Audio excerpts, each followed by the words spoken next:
നമസ്കാരം. ഈ നവംബറിൽ വരാനിരിക്കുന്ന US പ്രസിഡന്റ് തെരഞ്ഞെടുപ്പിനുള്ള അംഗം ഇപ്പോൾ മുറുകുകയാണ്. ഒരു ഭാഗത്ത് ഇന്ത്യൻ വംശജയായ കമലാ ഹാരിസ് ശക്തമായിട്ടുള്ള പ്രകടനം കാഴ്ചവെക്കുമ്പോൾ മറുവശത്ത് കനത്ത വെല്ലുവിളി ഉയർത്തിക്കൊണ്ട് മുൻ പ്രസിഡന്റ് കൂടിയായ ഡൊണാൾഡ് ട്രംപ് രംഗത്തുണ്ട്. പെട്ടെന്നൊരു വിജയിയെ പ്രവചിക്കുക എന്നുള്ളത് അതുകൊണ്ട് തന്നെ അത്ര എളുപ്പമുള്ള ഒരു കാര്യമല്ല. ഒട്ടേറെ ഘടകങ്ങൾ പരിഗണിച്ചു വേണം ഇക്കാര്യത്തിൽ ഒരു അഭിപ്രായം പറയാൻ തന്നെ. നടക്കാനിരിക്കുന്ന പ്രസിഡന്റ് തെരഞ്ഞെടുപ്പിൽ അമേരിക്കയിലെ സ്ത്രീകളുടെ പിന്തുണ വൈസ് പ്രസിഡന്റ് കമലാ ഹാരിസിനെന്ന സർവേ റിപ്പോർട്ടുകളും ഇതിനോടകം തന്നെ പുറത്തു വന്നിട്ടുണ്ട്. ABC ന്യൂസ് ഇപ്സോസ് പുറത്തുവിട്ട സർവേ പ്രകാരം 54% സ്ത്രീകളാണ് കമലാ ഹാരിസിനെ പിന്തുണയ്ക്കുന്നത്. എതിർ സ്ഥാനാർത്ഥിയായ US മുൻ പ്രസിഡന്റ് ഡൊണാൾഡ് ട്രംപിനാകട്ടെ 41% സ്ത്രീകളുടെ പിന്തുണ മാത്രമാണുള്ളത്. 34% പേരുടെ പിന്തുണ മാത്രമാണ് ജൂലൈയിൽ ബൈഡന് ലഭിച്ചിരുന്നത്. പാർട്ടി സ്ഥാനാർത്ഥിയെ മാറ്റിയപ്പോൾ 60% പേർ കമലാ ഹാരിസിനെ പിന്തുണയ്ക്കുന്നുണ്ട്. കമലാ ഹാരിസിന് ലഭിക്കാനിടയുള്ള 5 വോട്ടുകളിൽ 1 വീതം ഹേറ്റ് വോട്ടാണ്. മറ്റ് സ്ഥാനാർത്ഥികളോടുള്ള വെറുപ്പാണ് ഇവരെ കമലാ ഹാരിസിന് വോട്ട് ചെയ്യുവാൻ പ്രേരിപ്പിക്കുന്നത് തന്നെ. കമലാ ഹാരിസിന് സ്ത്രീകളുടെ പിന്തുണ വർദ്ധിച്ചപ്പോൾ ട്രംപ് പുരുഷന്മാരുടെ ഇടയിൽ 5% വർദ്ധിച്ച പിന്തുണ ഇതേ കാലയളവിൽ നേടുകയുണ്ടായി. എന്നാൽ RFK ജൂനിയറിന്റെ പിൻവാങ്ങലും അതോടൊപ്പം തന്നെ ട്രംപിനെ പിന്തുണ പ്രഖ്യാപിച്ചതും ഇതുവരെ വോട്ടർമാർക്കിടയിൽ യാതൊരു ചലനവും സൃഷ്ടിച്ചിട്ടില്ല. ഇത് വ്യക്തമാവാൻ കുറെ കൂടി നമ്മൾ കാത്തിരിക്കണമെന്നാണ് നിരീക്ഷകർ പറയുന്നത്. മോർണിംഗ് കൺസൾട്ട് 11,501 വോട്ടർമാർക്കിടയിൽ നടത്തിയ മെഗാ പോളിൽ നിഷ്പക്ഷരായ വോട്ടർമാർക്ക് ഇടയിലും കമലാ ഹാരിസിനാണ് മുൻതൂക്കമുള്ളത്. എന്നാൽ ഇതിൽ യാതൊരു ശങ്കകളും കൂടാതെ ഒരു പ്രവചനം നടത്തിയിരിക്കുകയാണ് ഇപ്പോൾ അമേരിക്കൻ തെരഞ്ഞെടുപ്പ് പ്രവചനത്തിൻ്റെ കാര്യത്തിൽ പേര് കേട്ട അലൻ ലിച്ച്മാൻ.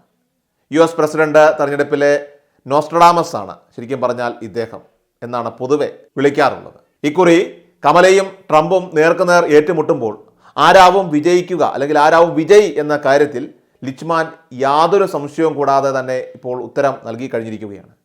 2024 അമേരിക്കൻ പ്രസിഡന്റ് തെരഞ്ഞെടുപ്പിൽ നിലവിലെ വൈസ് പ്രസിഡന്റ് കൂടിയായിട്ടുള്ള ഡെമോക്രാറ്റിക് പാർട്ടിയുടെ സ്ഥാനാർത്ഥി കമലാ ഹാരിസ് വിജയിക്കുമെന്നാണ് അദ്ദേഹത്തിൻ്റെ പ്രവചനം. ന്യൂയോർക്ക് ടൈംസ് പങ്കുവച്ച ഒരു വീഡിയോയിലാണ് അദ്ദേഹം ഇക്കാര്യം പറഞ്ഞിരിക്കുന്നത്. കമലാ ഹാരിസ് അമേരിക്കയുടെ അടുത്ത പ്രസിഡന്റ് ആകും എന്ന് ലിച്ച്മാൻ ആത്മവിശ്വാസത്തോടെ പറയുന്ന വീഡിയോ വലിയ രീതിയിൽ വൈറലാണ്. നവംബർ 5 US പ്രസിഡന്റ് തെരഞ്ഞെടുപ്പ് നടക്കാനിരിക്കെയാണ് അദ്ദേഹത്തിൻ്റെ ഈ ഒരു പ്രവചനം ഇപ്പോൾ വലിയ രീതിയിൽ കോളിളക്കം സൃഷ്ടിച്ചിരിക്കുന്നത്. ഡെമോക്രാറ്റിക് പാർട്ടിയെ പ്രതിനിധീകരിക്കുന്ന കമലാ ഹാരിസും റിപ്പബ്ലിക്കൻ സ്ഥാനാർത്ഥി ഡൊണാൾഡ് ട്രംപും തമ്മിലാണ് കടുത്ത മത്സരം നടക്കുന്നത്. കഴിഞ്ഞ 4 പതിറ്റാണ്ടിലേറെയായിട്ട് തെരഞ്ഞെടുപ്പ് ഫലങ്ങൾ കൃത്യമായി പ്രവചിച്ച റെക്കോർഡുള്ള ലിച്ച്മാൻ ട്രംപിൻ്റെ 2016 വിജയവും അതോടൊപ്പം തന്നെ ബൈഡന്റെ 2020 വിജയവും ഒക്കെ തന്നെ മുൻകൂട്ടി കണ്ട ചുരുക്കം ചിലരിൽ ഒരാൾ കൂടിയാണ് ഇയാൾ. അതുകൊണ്ട് തന്നെ ഇതൊരു സാധാരണ പ്രവചനമല്ല. അമേരിക്കൻ യൂണിവേഴ്സിറ്റിയിൽ 50 വർഷത്തോളം ചരിത്രം പഠിച്ച വ്യക്തി കൂടിയാണ് അദ്ദേഹം. ഈ കാലയളവിൽ വികസിപ്പിച്ചെടുത്ത കീസ് ടു വൈറ്റ് ഹൗസ് മോഡലിനെ അടിസ്ഥാനമാക്കിയാണ് ലിച്ച്മാൻ തൻ്റെ പ്രവചനങ്ങൾ നടത്താറുള്ളത്.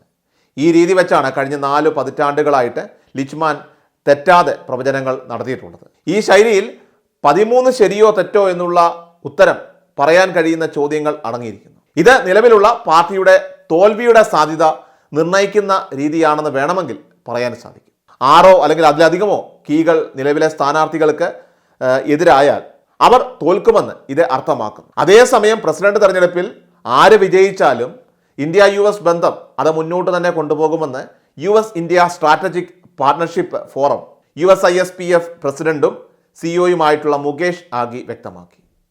കമലാ ഹാരിസും അതോടൊപ്പം തന്നെ ഡൊണാൾഡ് ട്രംപും തമ്മിലുള്ള മത്സരം ഇന്ത്യയെ ബാധിക്കുന്നത് സംബന്ധിച്ചുള്ള ചർച്ചകൾക്കിടയിലാണ് മുകേഷ് ആഗിയുടെ ഈ പരാമർശം. ഇരു രാജ്യങ്ങളും തമ്മിലുള്ള ഭൗമരാഷ്ട്രീയ ബന്ധം വളരെ ശക്തമാണെന്ന് ആഗി PTAക്ക് നൽകിയ അഭിമുഖത്തിൽ പറയുന്നു. ഏതായാലും US തെരഞ്ഞെടുപ്പ് ലോകം മുഴുവൻ ചർച്ച ചെയ്യുന്ന ഒരു നിർണായക വിഷയം തന്നെയാണ്.